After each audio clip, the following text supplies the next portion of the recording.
Masechet Psachim Daf Samertet, nous commençons 3 lignes avant la fin de la page précédente, Amar Rav Ashi. Nous avons vu dans la Mishnah la machloket entre Rabbi Eliezer, Rabbi Yehoshua et Rabbi Akiva. Puisque la Mishnah nous rapporte les dinim du Pessah qui tombe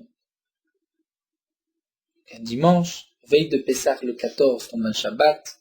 Comment va-t-on procéder pour le Korban Pessah? Nous avons le droit d'égorger le Korban, bien que Shabbat, il y ait une interdiction d'égorger une bête. Mais le Korban Pessah est doché Shabbat, comme nous l'avons vu, nous l'avons appris de Psukim. On pourra aussi brûler les graisses du Korban sur le Mizbeach pendant Shabbat, mais on ne pourra pas griller le Korban pendant Shabbat. Pour la consommation, on devra attendre Motzei Shabbat.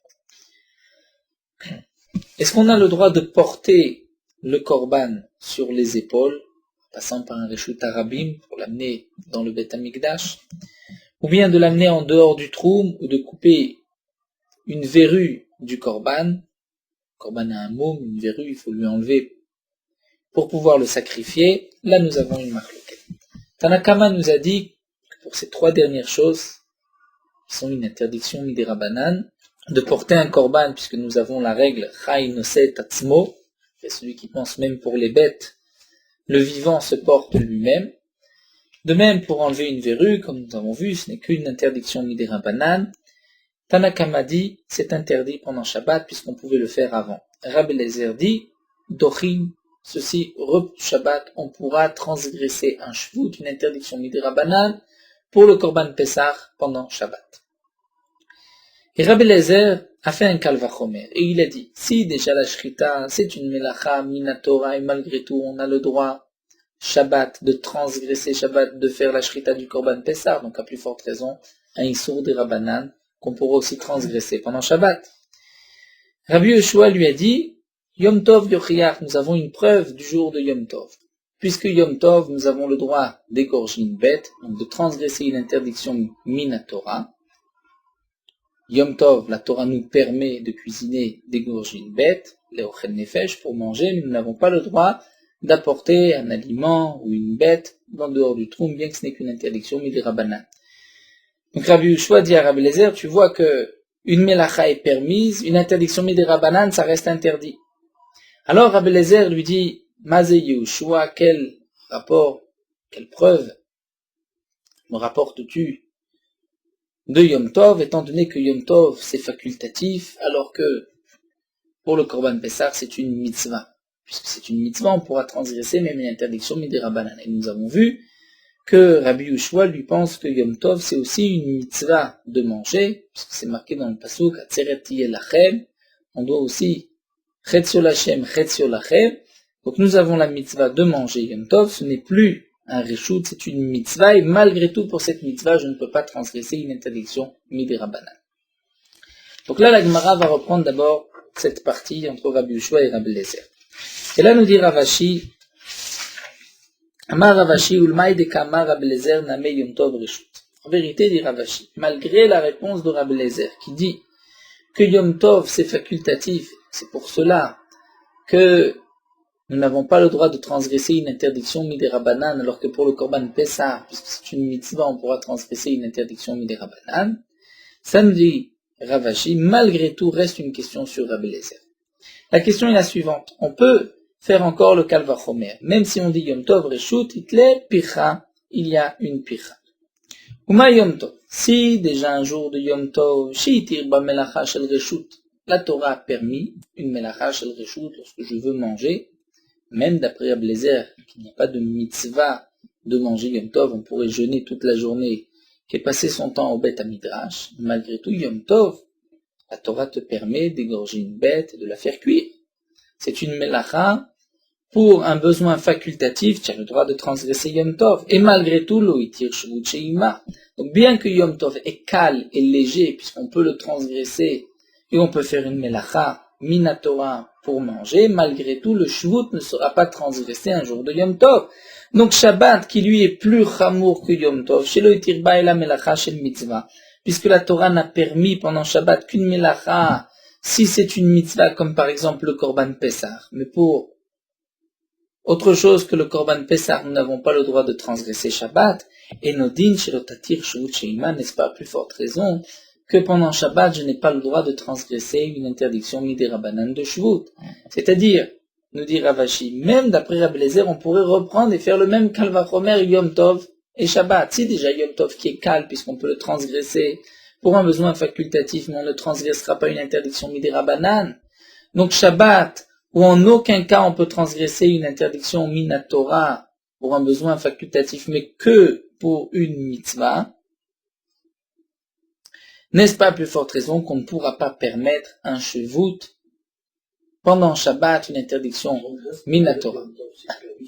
C'est-à-dire, c'est ce que, lorsqu'on dit on transgresse, c'est-à-dire c'est permis cette melacha qui aurait dû être interdite. Donc en vérité, c'est une question.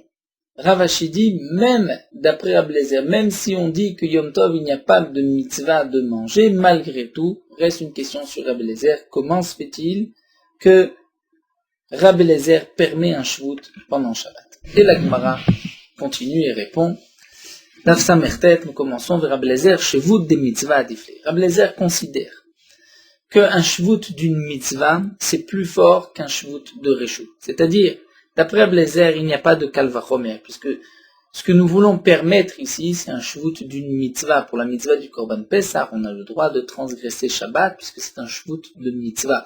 C'est vrai qu'un shvut de reshut, comme par exemple Yom Tov, nous n'avons pas le droit de transgresser Yom Tov, même pour un shvut, mais parce que c'est reshut. Mais Shabbat, puisque c'est une mitzvah, eh bien, même un shvut, nous pourrons transgresser. Maintenant, nous continuons avec une nouvelle braïta. Tanya, Amar Rabbi Eliezer a dit, Umali imdachu marchire mitzvah shlachar shrita et Shabbat. Rabbi Eliezer dit, si déjà, marchire mitzvah après la shrita, comme par exemple ce que nous avons vu, michui keravav, c'était de faire un trou dans les intestins, nous avons vu que c'est permis. Quelle aurait pu être l'interdiction? C'est une interdiction que les Rishonim sortent de dire ça ressemble à dash, puisqu'on enlève les excréments, on enlève les saletés du bon, comme dash, où on va enlever, séparer le blé de le grain de l'ivraie. Donc, il n'y a pas de véritable interdiction de Michoui Keravav, c'est pas vraiment dash, c'est une interdiction qui est Midei Rabbanan. Et on voit que malgré tout, Michoui Keravav est permis une fois qu'on a fait la shrita. Donc nous dit Rabbi Eliezer, si déjà un marchir mitzvah qui vient après la shrita, c'est vrai qu'on a besoin de percer les intestins pour ne pas que tout ceci pourrisse, mais ça se fait après la shrita. Et après la shrita, on a déjà fait la mitzvah du Korban Pessah. Malgré tout, on voit qu'on a le droit de continuer et de transgresser, de faire Michoui Keravav. Donc les marchiré mitzvah avant la shrita, dit Rabbi Eliezer, il est évident qu'on a le droit aussi de les faire puisqu'on n'a pas encore fait la shrita. Et si déjà lorsqu'on a terminé la mitzvah, tu peux continuer à faire des interdictions Midei Rabbanan de Shvut, donc à plus forte raison, avant même que tu aies pu accomplir ta mitzvah, que tu as le droit de transgresser des interdictions Midei Rabbanan. Et donc de porter par exemple ton korban ou bien d'enlever la verrue, puisque c'est avant la shrita, c'est sûr que c'est permis. Dans les mots Rabbi Eliezer dit, Umali, c'est déjà imdachu marchiré mitzvah shlachar shrita. Les marchiré mitzvah, ce qui nous permet d'accomplir comme il faut la mitzvah, mais que c'est après la shrita, comme par exemple percer les intestins. On pourra repousser Shabbat et le faire pendant Shabbat. D'itavid les mitzvahs, malgré qu'on ait terminé la mitzvah. N'est-ce pas à plus forte raison que l'oïtrou marchiré mitzvah shlifnei shrita et Shabbat, que les marchiré mitzvah qui sont avant la shrita ne vont-ils pas aussi repousser Shabbat et on pourra donc les faire? Et donc Rabbi Eliezer veut nous permettre de couper une verrue, puisque nous n'avons pas encore fait le Korban Pessah, alors c'est sûr qu'on a le droit de tout faire pour pouvoir faire la mitzvah du Korban Pessah. Donc Rabbi Eliezer apporte une autre preuve qu'on pourrait transgresser une interdiction Midei Rabbanan avant la shrita. Malo Rabbi Akiva lui dit, pas du tout, il y a quand même une différence. Pourquoi les marchiré mitzvah qui viennent après la shrita peuvent transgresser Shabbat, par exemple percer les intestins? Parce que la shrita a déjà repoussé Shabbat. Donc puisqu'on a repoussé Shabbat, on peut continuer maintenant la avoda du Korban. Tomar yitru marshre mitzvah shlifnei shrita et Shabbat shdachata shrita et Shabbat. Mais est-ce qu'on pourra dire que les marshre mitzvah d'avant la shrita, on n'a pas encore fait la shrita, on a le droit de les faire? Peut-être pas. Peut-être que ce qu'on a le droit de faire, c'est lorsqu'on a déjà commencé la voûte, on a déjà repoussé Shabbat, alors on continue. Mais tout ce qui vient avant, peut-être que ça reste interdit. D'avoir à faire, autre raison. Dit Rabbi Akiva, comment tu peux permettre de couper une verrue avant le korban? Shema imtsa zevar pasoul. Peut-être que le korban, après la shrita, pour une raison ou une autre, il s'avérera que le korban est pasoul. Quel va être le din? Le korban doit être brûlé et on devra en apporter un autre. Donc, lorsque tu as coupé cette verrue, en vérité, tu l'as coupé pour rien, puisque ce korban ne va pas te servir de korban Pessah. Donc, comment, dit Rabbi Akiva, tu peux permettre de couper une verrue, de transgresser Shabbat avant la shrita? Peut-être, Shema imtsa zevar pasoul, qu'en fin de compte, le korban Pessah sera pasoul, venimtsa mechalet Shabbat, ma frère, rétroactivement, tu as transgressé Shabbat. Sur cette dernière explication de Rabbi Akiva, l'Agma pose, mais demande, Yachi mishrat namel ou nishrat, c'est ainsi tu n'as même pas le droit de faire la shrita, puisque Shema imtsa zevar pasoul, peut-être que le korban sera pasoul, après, le sang va se renverser, par exemple, venimtsa mechalet Shabbat, ma frère, tu as transgressé Shabbat rétroactivement. Et là, donc tu vois que on ne dit pas de telles choses. C'est ce que l'Agma reprend, il dit, là, Amar le Beresha, c'est vrai qu'en vérité, Rabbi Akiva a au départ répondu à Rabbi Eliezer, il lui a dit, mais on ne peut pas transgresser Shabbat à un shvut avant la shrita, puisque peut-être, en fin de compte, la shrita sera psoula, et donc rétroactivement tu as transgressé Shabbat. Alors Rabbi Eliezer lui a dit, si c'est ainsi, ne fais même pas de shrita. Alors Rabbi Akiva dit, là tu as raison. Donc je reprends.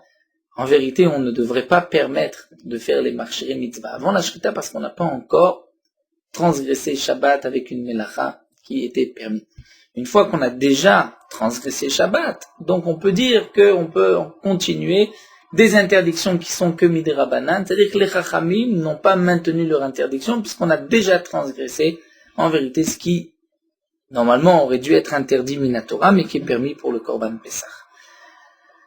C'est ce que l'Agman dit à Marlé Beresha. Au départ, Marlé Beresha, c'est ce qu'il a dit. Donc c'est une explication au début où Paré Rabbi Eliezer lui a posé la question, Vadara Marlé Ardemalim Dachou, et ensuite Rabbi Akiva est revenu, il a dit Im Dachou. Donc reprenons notre marloquette entre Rabbi Eliezer, Rabbi Yehoshua et Rabbi Akiva. La marloquette est de savoir est-ce qu'on a le droit de transgresser un shvut, une interdiction midirabanan avant la shrita. Rabbi Eliezer permet, et Rabbi Akiva et Rabbi Yehoshua ont interdit. Rabbi Yehoshua a apporté une preuve de Yom Tov. Rabbi Eliezer lui a dit nous n'avons pas de preuve de Yom Tov, puisque Yom Tov c'est facultatif, c'est shvut. Ensuite, c'est Rabbi Akiva qui s'adresse à Rabbi Eliezer, et qui lui dit, nous avons une preuve de la haza'a, c'est-à-dire un homme impur, on doit, lorsqu'il a touché un mort, on doit asperger de l'eau mélangée avec la cendre de la paradouma de la vache rousse le 3e et le 7e jour. Lorsque le 7e jour tombe un Shabbat, est-ce que nous avons le droit d'asperger cette eau sur cet homme pour le purifier, pour qu'il puisse ensuite apporter son korban? Nous dit Rabbi Akiva, nous ne pouvons pas le faire, bien que c'est une interdiction qui n'est que mishum shvut, comme nous verrons, c'est une xéra des chachamim, de peur qu'on risque de transporter cette eau arba amot bershut harabim. Donc Rabbi Akiva lui apporte une preuve. La haza'a, c'est une mitzvah. Malgré tout, puisqu'il y a une interdiction midirabanan, on ne pourra pas asperger la paradouma sur cet homme le 7e jour. Donc, transgresser une interdiction midirabanan de couper une verrue avant la shrita, aussi on devrait dire la même chose, on ne pourra pas transgresser Shabbat. Rabbi Eliezer a répondu à Rabbi Akiva, il lui a dit au contraire, moi je pense que même la haza'a pourrait se faire, puisque je tiens le même raisonnement. Si déjà la shrita, qui est une melacha minatora, c'est permis, ça fait partie des 39 travaux, c'est permis pour le korban Pessah, mais à plus forte raison qu'on pourra aussi asperger des sangs de la paradouma sur cet homme impur pour qu'il puisse faire son korban Pessah. Alors Rabbi Akiva lui a dit, mais si c'est ainsi, tu devrais dire le contraire. C'est-à-dire d'après Rabbi Akiva était sûr que la haza'a, on ne peut pas transgresser Shabbat pour cela. Et alors Rabbi Akiva lui dit, on n'a qu'à tenir le raisonnement inverse, c'est dire, si déjà la haza'a, il n'y a qu'une interdiction midirabanan et on ne peut pas le faire, donc à plus forte raison, la shrita, c'est une interdiction minatora, qu'on ne peut pas le faire. Rabbi Eliezer lui a répondu, mais Rabbi Akiva, c'était son élève, Akiva, tu as déraciné ce qui est marqué dans la Torah, qu'on a le droit de faire le Korban Pessah, le Shabbat. Et Rabbi Akiva lui répond, au sujet du Korban, la Shrita, c'est marqué que la Torah permet, mais pour la Haza'a, ou pour couper une verrue, la Torah ne nous l'a pas permis. Ça, c'était ce que nous avons étudié dans la Mishnah. La Gemara reprend et nous allons voir les paroles très dures que Rabbi Eliezer a dit à Rabbi Akiva. Tanya Amarlo Rabbi Eliezer. Rabbi Eliezer a dit, Akiva, Beshrita Ishivitani. Tu m'as répondu, tu as voulu me contrer avec ton Kalvachomer et tu as voulu dire que la Shrita du Korban Pessah ne pourra pas se faire si le 14 tombe un Shabbat. C'était le raisonnement de Rabbi Akiva. En vérité, Rabbi Akiva a voulu dire à Rabbi Eliezer, si tu tiens compte de tous ces Kalvachomer, donc tu arriverais à dire que la Shrita ne pourra pas se faire un jour de Shabbat. Alors Rabbi Eliezer lui a dit, la Shrita, c'est sûr qu'on peut la faire Shabbat, c'est marqué dans le Passouk. Toi, tu es venu me contrer avec un Kalvachomer qui est faux en vérité, puisque la Torah te dit le contraire. Beshrita et Shivitani, tu m'as répondu avec la Shrita, eh bien Beshrita te emitato, que sa mort, il a maudit Rabbi Akiva, que ta mort soit aussi Beshrita, tu seras égorgé. On sait comment Rabbi Akiva est mort, effectivement. On lui a, les Romains de l'époque lui avaient arraché la peau avec des tenailles, comme c'est rapporté dans la Gemara. Rabbi Akiva faisait partie des Asara Rogei Malchut. La Gemara va nous expliquer en vérité quelle était toute la discussion. Amarlo, Rabbi. Rabbi Akiva lui répond et lui dit, Rabbi, mon maître, al tekfiren li beshatadi, ne nie pas ce que tu m'as enseigné au moment où nous sommes en train de discuter dessus. Car mekubalani mimcha, c'est ainsi que j'ai reçu de toi, mon maître, Rabbi Eliezer, haza shevuti, d'asperger, descendre la paradouma, sur un homme le 7e jour pour qu'il puisse faire son korban Pessah. C'est une interdiction midi rabanan, vena dochet à Shabbat, on ne pourra pas le faire Shabbat. C'est-à-dire que dans la discussion, Rabbi Akiva dit à Rabbi Eliezer, mais nous avons une preuve de la haza'a, c'est une interdiction midi rabanan et on ne pourra pas le faire. Rabbi Eliezer lui répond au contraire, je pense que même la haza'a pourra se faire. Et Rabbi Akiva continue, persiste, dit non, si la haza'a ne peut pas se faire, donc peut-être que même la shrita on ne pourra pas la faire. Quelle est la discussion? En vérité, Rabbi Akiva avait entendu de son maître de Rabbi Eliezer que la haza'a, on ne peut pas, ce n'est pas doché Shabbat, on ne peut pas le faire. Et donc là, Rabbi Eliezer lui dit, je pense que même la haza'a pourra peut-être être faite aussi lorsque ça tombe Shabbat. Alors la Gemara reprend et dit, si Rabbi Eliezer enseignait Rabbi Akiva qu'on ne peut pas transgresser Shabbat pour la haza'a, maïta maka adarbe, alors pourquoi Rabbi Eliezer change d'avis, puisqu'on voit que Rabbi Eliezer dit à Rabbi Akiva, mais même la haza'a, je pense qu'on pourrait la faire Shabbat. Amar oula répond Rabbi Eliezer qu'agmere haza'a des trouma agmere. Nous avons en vérité deux sortes de haza'a. Nous avons la haza'a d'un homme impur, dans le but de le purifier pour qu'il puisse manger de la terouma, c'est un kohen. Et nous avons la haza'a d'un homme impur, dans le but de le purifier pour qu'il puisse manger son korban et sacrifier son korban Pessah. Lorsque Rabbi Eliezer a enseigné à Rabbi Akiva que la haza'a n'est pas doché Shabbat, c'est la haza'a de trouma, pour manger de la trouma. Des trouma bouffer le doché Shabbat, parce que prélever de la terouma pendant Shabbat, nous n'avons pas le droit non plus. Donc si prélever de la trouma pendant Shabbat, nous n'avons pas le droit, rendre pur un homme pour manger de la terouma pendant Shabbat, nous n'avons pas le droit non plus. Mais, rendre pur un homme pour qu'il puisse sacrifier son korban Pessah, étant donné que le korban Pessah, on peut le faire même Shabbat, ça on pourra d'après Rabbi Eliezer. Et en vérité, c'est Rabbi Akiva qui lui a posé la question. Rabbi Akiva n'a mais qui oudve haza'a des trouma oudve. C'est-à-dire Rabbi Akiva, lorsqu'il a posé la question à son maître, il lui a dit, regarde, même la haza'a de trouma, nous n'avons pas le droit de la faire malgré qu'il y a une mitzvah. J'ai une mitzvah et c'est Mishum Shuvut. Et c'est Rabbi Eliezer qui a mal compris Rabbi Akiva et qui lui pensait que Rabbi Akiva parlait de la haza'a de Pessah. Vous savoir haza'a de Pessah kamotivle. Et donc là, Rabbi Eliezer lui a dit, mais non, la haza'a de Pessah, je pense que c'est permis. Qu'en vérité, nous avons ici un malentendu entre Rabbi Eliezer et Rabbi Akiva qui a coûté donc cette malédiction à Rabbi Akiva. Nous allons reprendre avant de continuer.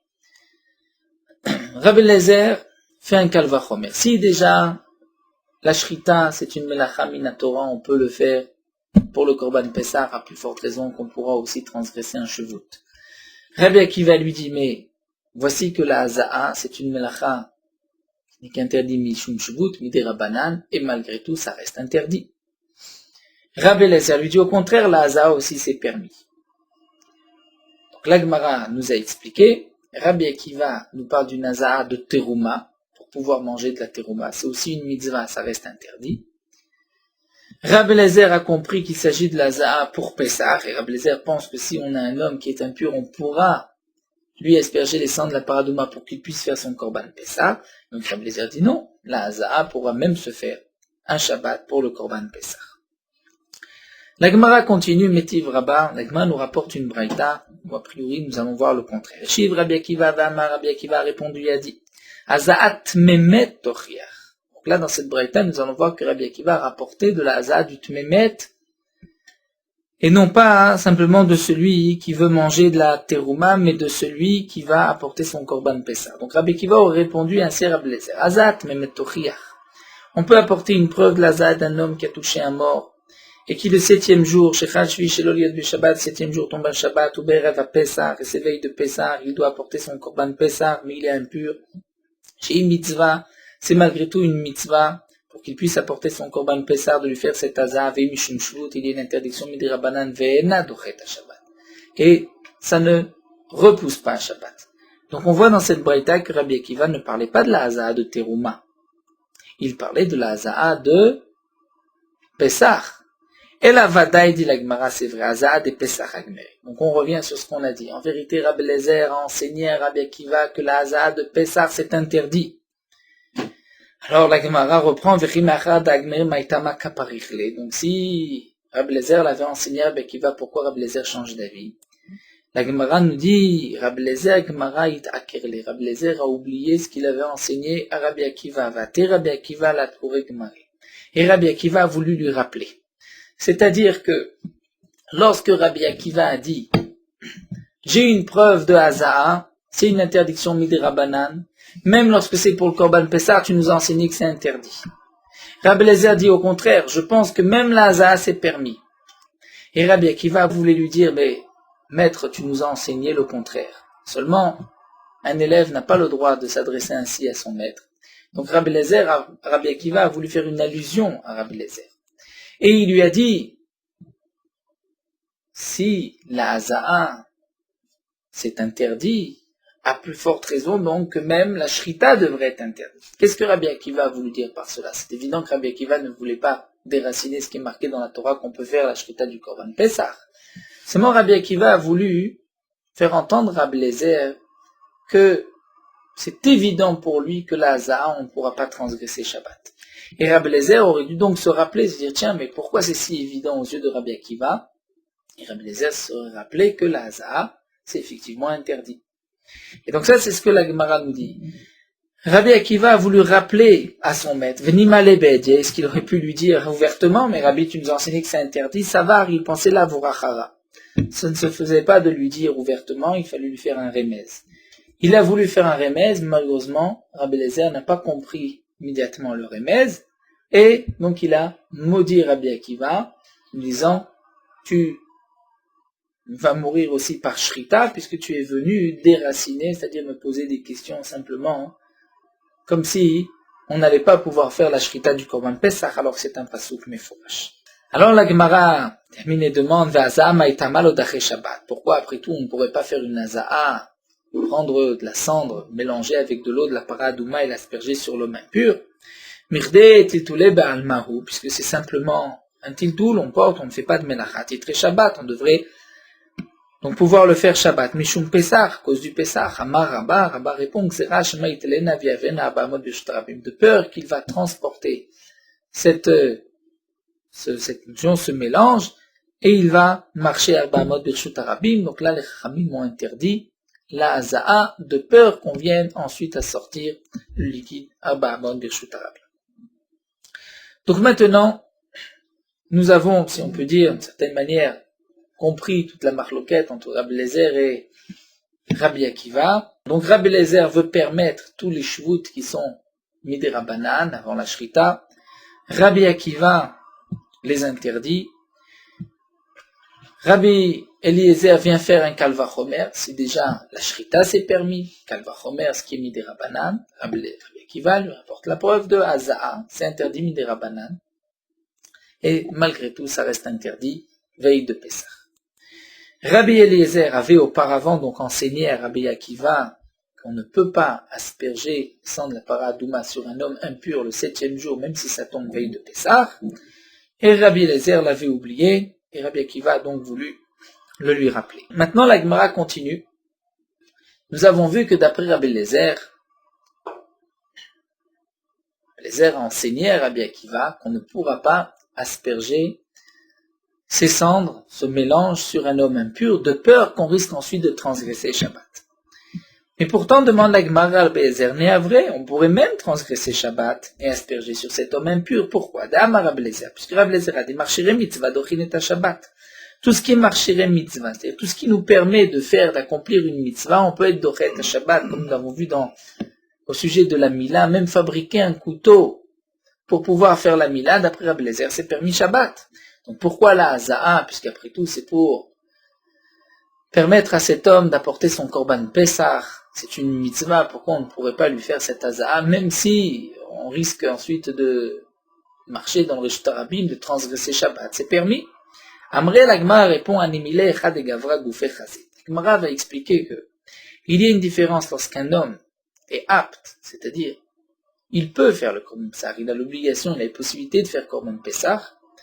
Verame chiyuva alea, il a un chiyuv sur lui, et donc lorsqu'il a un chiyuv, là effectivement on peut transgresser Shabbat pour par exemple apporter un couteau. L'enfant est prêt, on peut lui faire la brit mila. Il manque un couteau, marchirem mitzvah, on peut l'amener, on peut le porter, on peut le fabriquer, d'après Rabbi Eliezer, il n'y a pas de problème. Mais lorsque un homme lochazé, c'est-à-dire comme dans notre cas, ici cet homme, aval echad et gavra goufé lochazé, il est impur, donc tant qu'il est impur, il ne peut pas apporter de korban. Le rendre chazé, le rendre pur pour qu'il puisse être apte à apporter un korban, ça, Rabbi Eliezer ne permet pas. L'orame chiyuvé alea, il n'y a pas de. Amar Rabba va déduire de ce que nous venons d'enseigner, et dit vrai Rabbi Eliezer, si on tient compte de ce que nous venons de voir d'après Rabbi Eliezer, qu'il y a une différence si cet homme peut accomplir la mitzvah ou s'il n'est pas encore apte à accomplir puisqu'il est impur, eh bien on dira la chose suivante. Nous savons qu'à l'époque, il fallait laver un enfant avant la brit mila, après la brit mila avec de l'eau chaude. Katan bari, dit Rabba, un enfant qui est en bonne santé. Cet enfant, on peut lui faire la brit mila immédiatement. Eh bien, on aura même le droit, mechamin lochamim la avroto, de lui faire chauffer de l'eau, lui faire bouillir de l'eau, pour pouvoir le laver avec cette eau chaude, pour le rendre encore plus fort pour la brit mila, velamolo be Shabbat, et lui faire la brit mila Shabbat. De'achazele, parce que cet enfant peut faire la brit mila. Donc lui, chauffer de l'eau pour le renforcer, on a le droit. Katan cholé, mais un enfant qui est malade. Et on ne peut pas lui faire la brit mila tant qu'on ne l'a pas lavé avec de l'eau, comme c'était le cas à l'époque, lavé avec de l'eau chaude. Tant qu'on ne l'a pas fait, on ne pourra pas Shabbat faire bouillir de l'eau pour cet enfant. Pourquoi? Parce que maintenant, il n'est pas apte à la brit mila, donc le rendre apte, ça d'après Rabbi Eliezer, ce n'est pas permis. On ne lui fera pas la brit mila. Et donc on fera le lendemain la brit mila. Aujourd'hui, je ne peux pas le faire puisque il n'est pas en bonne santé, il est Amar Rava, mais Rava n'est pas d'accord, il dit Vibari ou la Malecham Lavroto, si vraiment cet enfant est en bonne santé et il n'a pas besoin d'eau chaude, alors pourquoi parlons-nous de le laver à l'eau chaude?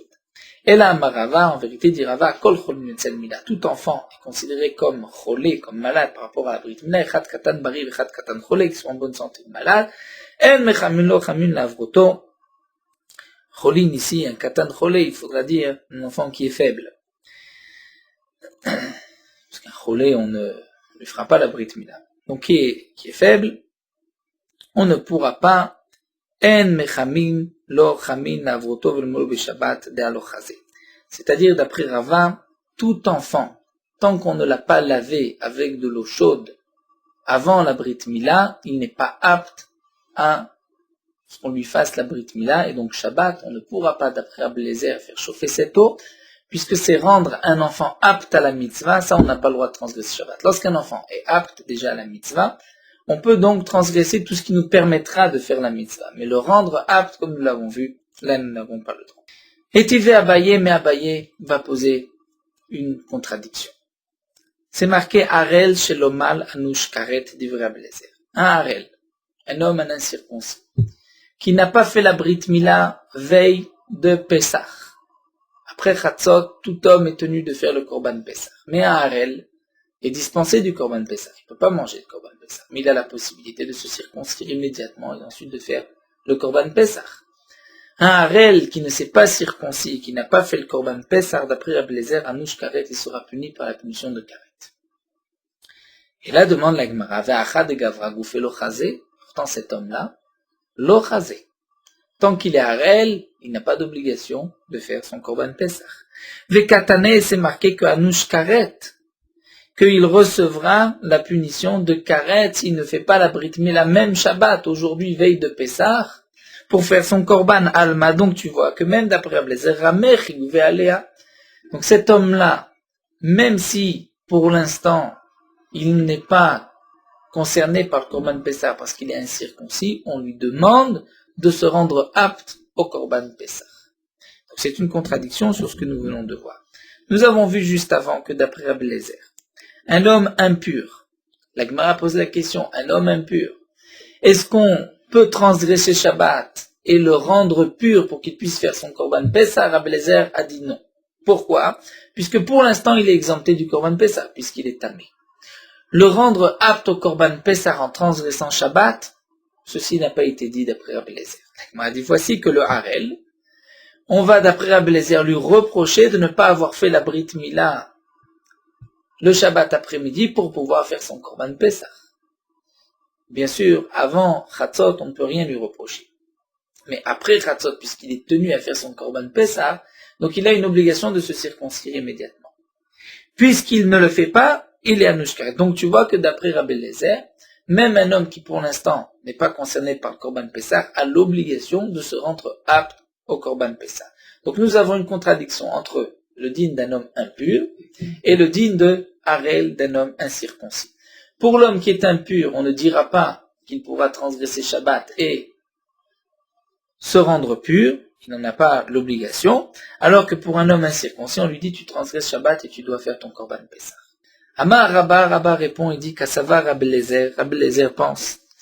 Et là c'est vrai que nous allons rentrer dans deux nouvelles notions, tout un raisonnement pour répondre entre Tamé et le dîn du Harel. Rabbi Eliezer pense, nous dit l'Agma, Shochatim Zorkim Atmesheretz. Nous verrons Bezrat Hashem par la suite, c'est une marloquette. Un homme qui est impur parce qu'il a touché un reptile, quel est son dîn? Il doit aller dans un mikvé, et jusqu'à la tombée de la nuit, il est Tvulium, et une fois la tombée de la nuit arrivée, il pourra manger n'importe quel korban. Un homme, veille de Pessah, a touché un sheretz.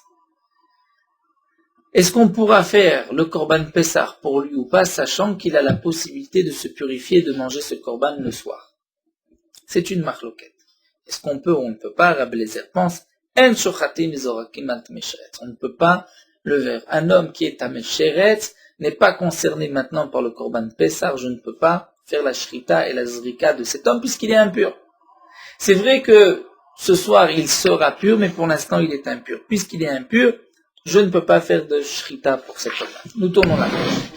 Donc maintenant, quel est le dîn lorsqu'un homme est impur parce qu'il a touché un reptile? On peut lui faire le korban Pessah? On ne peut pas. Donc, il sera repoussé, reporté à Pessah Sheni. Un mois plus tard, il fera Pessah Sheni. Nous avons une règle. Lorsque le particulier, on le repousse à Pessah Sheni, quel est le dîn du tzibour? Il fera Pessah Rishon, même en état d'impureté. Donc si tout le tzibour, ou la majorité de la communauté, ont touché des shratzim morts, des reptiles morts, quel est le dîn? Ils feront Pessah Rishon. Kol shilu beyachid nitre, betzibur avde betuma. Deuxième règle, chaque fois où le Yachid, on le repousse à Pessah Sheni, si c'est le Tzibour qui est impur de Toumat Sheretz, il fait Pessah Rishon. Troisième point, nous avons maintenant une règle. Kol milta d'ita betzibur, ita beyachid. Tout ce qui concerne le Tzibour concernera aussi le Yachid. C'est-à-dire, lorsque le Tzibour a touché un Sheretz, d'après ce que nous venons de voir, étant donné que le particulier, on ne fera pas la Shrita et la Zrika pour lui. Donc lui est reporté au Pesach Sheni. Donc le Tzibour pourra faire la Shrita et la Zrika du Korban Pesach malgré que le Tzibour soit impur de Tmei Sheretz. Et on ne dira pas au Tzibour allez au mikvé et purifiez-vous pour ce soir. Donc tu vois qu'un Tzibour, on ne leur dit pas allez vous purifier pour ce soir. Eh bien voici la troisième règle. Tout ce qu'on exige au Tzibour, on peut exiger au Yachid. Ce qu'on n'exige pas au Tzibour, on n'exige pas au Yachid. Donc kol milta delita betzibur lita beyachid. Kol milta delita betzibur lita beyachid. Tout ce que le Tzibour doit faire, le Yachid doit aussi le faire. Ce que le Tzibour ne doit pas faire, le Yachid n'est pas obligé de le faire. Donc le Tzibour doit-il se purifier, aller au mikvé pour pouvoir manger le Korban Pessah le soir en état de pureté? Non, ils peuvent le faire même en état d'impureté. Eh bien le Yachid aussi, on ne lui exigera pas d'aller se purifier. Et donc un tamé qui est impur le 7e jour, on ne l'obligera pas à se rendre pur pour pouvoir faire son Korban Pessah, il fera même Pessah Sheni. Alors que Arelut, lorsque toute la communauté sont Arelim, sont incirconcis, quel est le din? On les reportera au Pessah Sheni? Non. On leur dira de faire le Pessah Rishon? Non plus. C'est seulement lorsque le Tzibour est impur qu'ils peuvent transgresser cette interdiction d'impureté. Et donc si tout le Tzibour est Arel, Amrinan Léo nous dit l'agment, on leur dira Kumu malo nafsharu, allez vous circoncire, va vide épisera et faites le Korban Pessah. Eh bien Yachid Namé, le particulier aussi Amrinan Léo on nous dira Kum meul va vide pisra, lève-toi, fais la Brit Mila et fais ton Pessah. Et si tu ne le fais pas, Vilo Maïl va vide Anush Karet. Donc il est Anush Karet.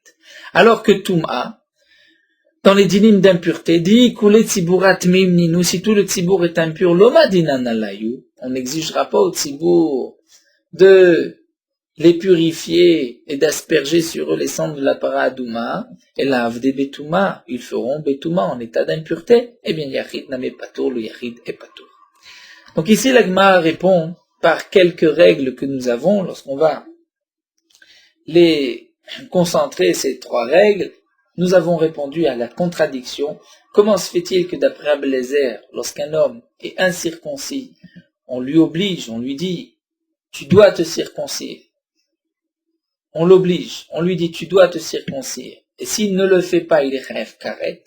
Alors qu'un homme qui est impur, on ne lui n'aspergera pas les cendres de la paradouma, et il sera donc dispensé du Pessah Rishon. Donc l'Agma répond, étant donné que lorsque un Yachid est impur d'une Toumat Sheretz, on ne fera pas de Shrita. Donc on déduit que le Tzibour pourra faire Betouma. Le Tzibour fera son Korban Betouma, donc on ne les oblige pas à se rendre purs. Si c'est ainsi, même le Yachid, on ne l'obligera pas. Alors que Arlout, si tout le Tzibour est Arel, on leur dira, allez vous circoncire et vous ferez Pessah. Donc le Yachid aussi, on lui dit, va te circoncire et fais Pessah, et si tu ne le fais pas, tu es Chayav Karet. Bien évidemment, on comprend que si, à la base, on pouvait faire la Shrita et la Zrika pour un Yachid qui est impur, c'est-à-dire qui a cette impureté de Toumat Sheretz, donc le Tzibour, on ne l'aurait pas repoussé à Pessah Sheni, et donc on aurait exigé que le Tzibour se purifie, et donc on n'aurait pas pu donner notre réponse. Alors l'Agma continue, Amar le Ravuna berid Rav Yeshua le Rava. Vare Pessah Sheni, et pourtant, le Pessah Sheni, delita betzibour. En aucun cas le Tzibour pourra faire Pessah Sheni. C'est seulement le Yachid qui fait Pessah Sheni. Quel va être le din si tout le Tzibour sont Zavin, par exemple, la Touma de Zav, nous avons vu qu'on ne peut pas transgresser cette dinim d'impureté et faire le Korban Pessah en état de Ziva. le Tzibour, Ezav ou Metzora pendant le premier Pessah? Eh bien, ils sont exemptés et du premier et du deuxième Pessah. Le Pessah Sheni n'existe que si, au moment du Pessah Rishon, une partie, le roi de la communauté a fait le Pessah. Donc les particuliers feront Pessah Sheni. Mais lorsque les Bnei Israël sont tous Metzora, tous Zavin au moment du Pessah Rishon, et qu'ils ne peuvent pas faire le Pessah Rishon, ils sont exemptés aussi du Pessah Sheni. Maintenant, voyons voir dans l'Agma dit, va le Pessah Sheni de l'État Betsibour. Pourtant, le Pessah Sheni n'existe pas Betsibour. Et pourtant, on voit que Ita Beyachid, il existe concernant le Yachid. Donc voici, tu as quelque chose que le Tzibour n'a pas, mais que le Yachid, que le particulier a. Donc si c'est ainsi, je vois que cette règle ne tient pas. Parfois, il y a des choses qu'on n'exige pas au Tzibour, mais qu'on exige au Yachid. Donc même si on n'exige pas au Tzibour de se purifier, mais on pourra exiger au Yachid de se purifier. Alors la Gemara répond à Marlé Shane Atam. Là-bas c'est différent. De Avadle Tzibour et Berishon. Le Pessah Sheni, puisqu'on le Yachid, le particulier concerné du Pessah Sheni, ce n'est pas que le Tzibour lui n'a pas de Pessah Sheni. C'est qu'en vérité le Tzibour a déjà fait Pessah Rishon. C'est pour cela que le particulier fera Pessah Sheni. Mais en aucun cas, lorsque le Tzibour n'a pas fait Pessah, on pourrait exiger au Yachid de faire Pessah Sheni. Métivé, l'Agma continue avec une objection. C'est marqué. Nous avons dans la Torah un passage qui nous dit, tout homme qui était pur, qui n'habitait pas loin, et qui n'a pas fait le Korban Pessah, il sera retranché de son âme. Donc la Torah a priori dit tout homme qui est pur, et tout homme qui n'est pas loin, qui n'est pas Bederechoka, qui n'est pas en chemin. Quel va être le din de celui qui est incirconcis ou tmesheretz et tout autre tamé? Ont-ils karet s'ils n'ont pas fait le korban Pessah ou pas? Est-ce que je vais dire que le karet n'est que pour celui qui était pur ou celui qui n'était pas bederechoka, qui n'était pas dans un chemin? Aval arel vetamesheretz, un homme incirconcis, un tmesheretz qui était impur par une impureté de sheretz. Shakolatmim, toute autre personne qui leur ressemble, c'est-à-dire par exemple un tmémet dont le 7e jour tombe veille de Pessah. Minaim, d'où est-ce qu'on sait que si l'incirconcis ou le tmesheretz ou cet homme dont le 7e jour tombe veille de Pessah ne font pas le korban Pessah, d'où est-ce qu'on sait qu'ils ont karet? Talmud lomar ve'aïch. Le ve'aïch vient m'enseigner que l'incirconcis ou le tamé a aussi chayav karet. Donc, puisque, là nous avons une déduction. Midekame ader at mesheretz. Dans cette braïta, la braïta pose la question, est-ce qu'un homme qui est mesheretz est chayav karet ou pas s'il ne fait pas le korban Pessah?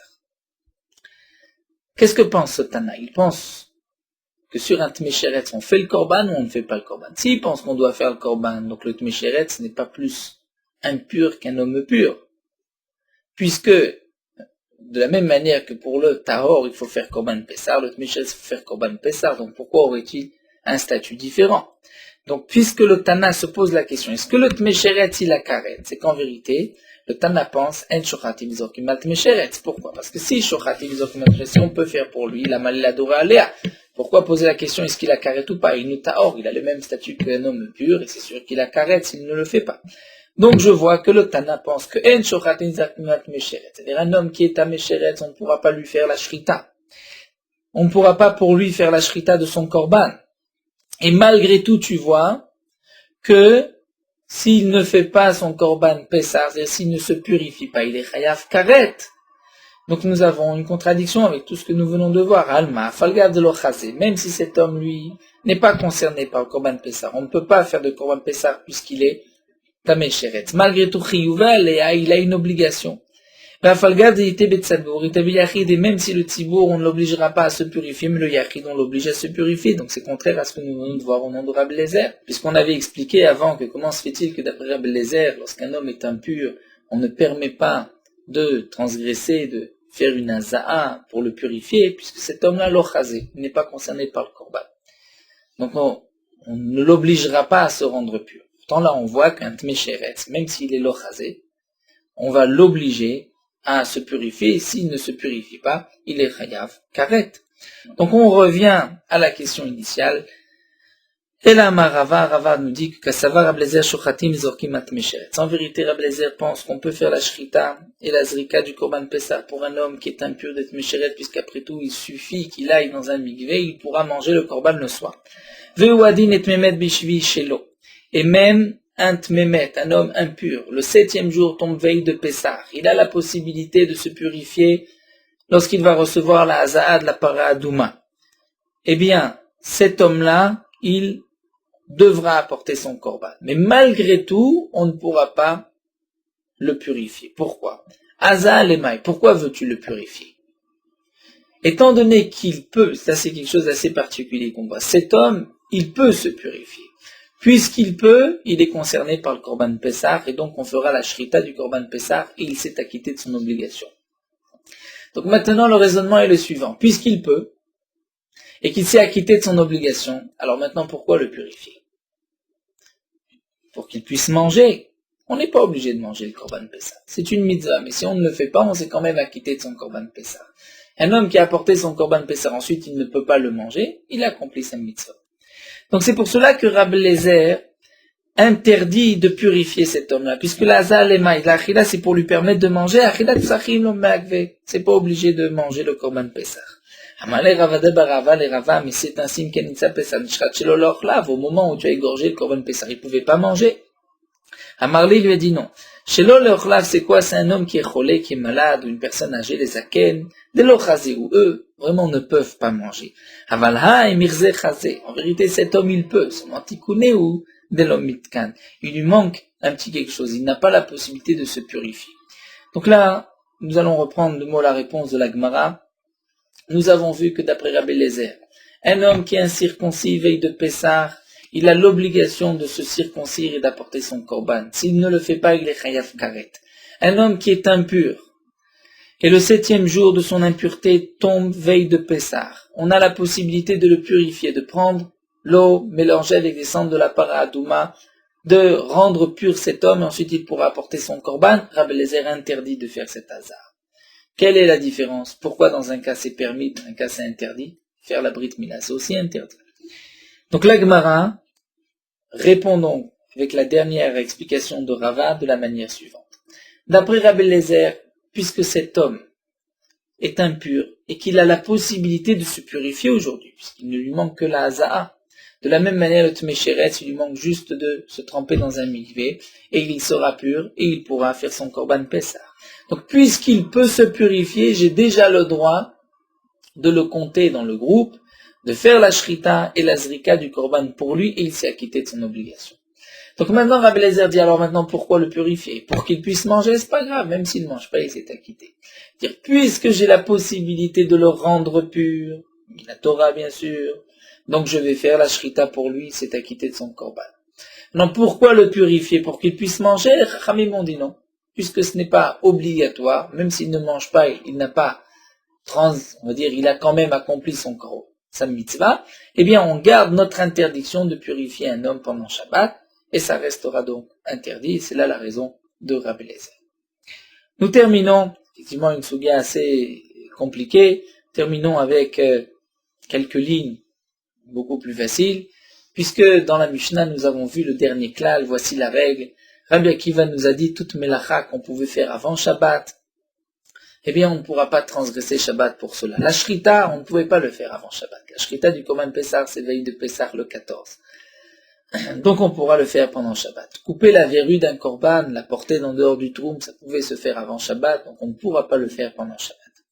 Nous avons vu ce même klal de Rabbi Akiva dans Mila, dans Masret Shabbat. Toute melacha qui peut se faire, et préparer un couteau, apporter le couteau, ça peut se faire avant Shabbat, on n'a pas le droit de le faire pendant Shabbat. La Mila ne peut pas se faire avant Shabbat, puisque c'est le 8e jour, eh bien ça pourra se faire pendant Shabbat. La Gemara nous dit que dans les deux cas, Amar Rabbi Yehuda, Amarav Alacha ki Rabbi Akiva. Ici, Rabbi Yehuda a dit que l'Alacha est comme Rabbi Akiva. Vetnan Namegabe Mila, au sujet de la Mila, Kaïgavna, c'est marqué Klal Amar Rabbi Akiva. Rabbi Akiva me donne la règle comme l'Alacha, Shefshal Astamer Shabbat, Mdochel Shabbat, toute Melacha qu'on peut faire veille de Shabbat, on ne pourra pas transgresser Shabbat pour cela. Mila, Shefshal Astamer Shabbat, Mdochel Shabbat, et donc Mila qui ne peut pas se faire avant Shabbat, on pourra la faire pendant Shabbat. Va Amar Rabbi Yehuda, Amarav Rabbi Yehuda, dit l'on de Rav Alacha ki Rabbi Akiva.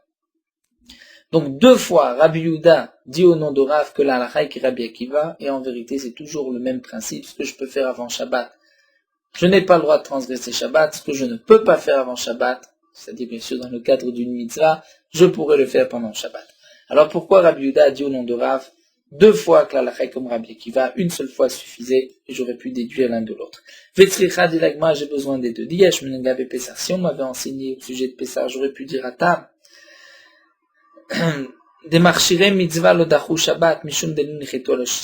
j'aurais pu dire que peut-être au sujet du Korban Pessah, couper une verrue, c'est vrai que c'est pas Doré Shabbat, parce que le Korban Pessah, c'est pas si important, c'est pas comme Mila, étant donné qu'il n'y a pas eu 13 alliances qui ont été établies au sujet de Pessah, comme ça a été fait au sujet de Mila. Val Mila, c'est marqué 13 fois dans la Torah Brit au sujet de Mila. Imalitré, j'aurais pu croire que la Mila c'est plus fort que Pessah. Donc on pourrait tout faire pour la Mila même, donc ce qu'on pouvait faire avant Shabbat. C'est pour cela que Rabbi Yehuda vient dire la Mila aussi, la halakha est comme Rabbi Akiva. Viashmoinan Mila, si on nous avait dit que la halakha est comme Rabbi Akiva dans la Mila, j'aurais pu dire Atam ou des marchiré mitzvah lo dachu Shabbat, parce qu'après tout l'ika karet. Mila, si on ne fait pas aujourd'hui la Brit Mila, on la fait demain, il n'y a pas de karet pour aujourd'hui. Karet, c'est lorsque quelqu'un ne se circoncis pas toute sa vie.